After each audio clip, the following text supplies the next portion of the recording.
Hello বন্ধুরা, কেমন আছো? আশা করি সবাই খুব খুব ভালো আছো। আমিও ভালো আছি। তো চলে এসেছি আজকে কালী পুজোর ব্লগ নিয়ে। জানি অনেক দেরি হয়ে গেল, কি করব বলো, আমি না বড্ড অলস। যাই হোক, আমি না এই ভিডিও বানানো, ব্লগ করা, এটা না আমার বিয়ের আগে থেকে অনেক অনেক ইচ্ছা ছিল। যখন নতুন নতুন সবাই করতো তখন থেকে, কিন্তু কি বলতো, বাড়ি কখনো সাপোর্ট পাইনি, মানে অর্থাৎ বাপের বাড়ি। কিন্তু বিয়ের পর শ্বশুরবাড়িতে এসে জয়েন্ট ফ্যামিলি থাকা সত্ত্বেও আমি না প্রচুর সাপোর্ট পাই, নিজে কিছু করার সাপোর্ট। এটা আমার শ্বশুর শাশুড়ি এমনকি আমার পরিবারের সকলেই চায় আমি কিছু একটা করি।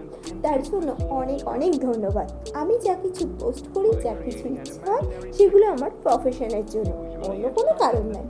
যাই হোক, এই দেখো কি সুন্দরভাবে আমরা প্রদীপ দিয়েছি তুলসী মঞ্চতলায়। আর অবশ্যই জানিও কিন্তু আমাদের আজকে সাজটা কেমন হয়েছে, কারণ আমি আর দিদিভাই একই রকম সেজে অঞ্জলি দিতে গেছিলাম।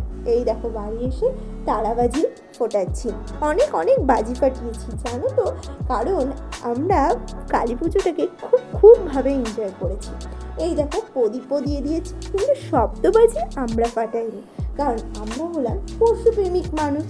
যাই হোক, কেমন হয়েছে, কেমন লাগছে আমাদের দুজনকে, সবাই অবশ্যই কমেন্ট করে জানিও।